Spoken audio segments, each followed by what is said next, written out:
اور ذاتی مفادات کے لیے رات کی تاریکی میں کوئی بھی ترمیم نہیں ہونی چاہیے۔ آئینی ترمیم پر ہمارا اور جماعت اسلامی کا ایک ہی موقف ہے۔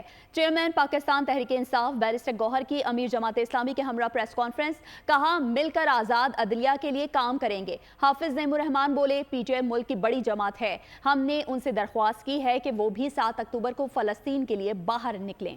اس وقت حکومت جس طریقے سے کنسٹیٹیوشنل امینڈمنٹ کرنے جا رہی ہے، ہم نے اس کا بھی ذکر کیا ہے۔ ہمارا ایک موقف، اصولی موقف ایک جیسا ہے۔ کوئی بھی کنسٹیٹیوشنل امینڈمنٹ رات کے اندھیرے میں نہیں ہونے چاہیے۔ کوئی بھی کنسٹیٹیوشنل امینڈمنٹ ایسے نہیں ہونے چاہیے جس میں آزاد عدلیہ جو ہے اس پہ کوئی قدغن لگ جائے۔ اور انشاءاللہ تعالی ہم عوام میں بھی ایک موقف لے کے جائیں گے اور آزاد عدلیہ کے لیے ہم انشاءاللہ تعالی کوشش کریں گے۔ اس وقت پوری قوم کو فلسطینیوں کے حوالے سے ایک میسیج دینا چاہیے، اس لیے کہ پاکستان دنیا میں وہ ملک ہے کہ جس نے اپنے قیام سے پہلے فلسطینیوں کی حمایت کی۔ ہم سمجھتے ہیں کہ پاکستان کی یہ بہت بڑی جماعت ہے، بہت بڑی ریپرزنٹیشن ہے، یہ جماعت موجود ہے، تو ہم نے ان کی خدمت میں یہ عرض کیا ہے کہ 7 اکتوبر کو ہم 12 بجے دن پورے پاکستان سے یہ اپیل کریں کہ سب اپنے گھروں سے باہر نکل کر سڑکوں پہ سبسکرائب کریں اور بیل دبائیں تاکہ کوئی خبر رہ نہ جائے۔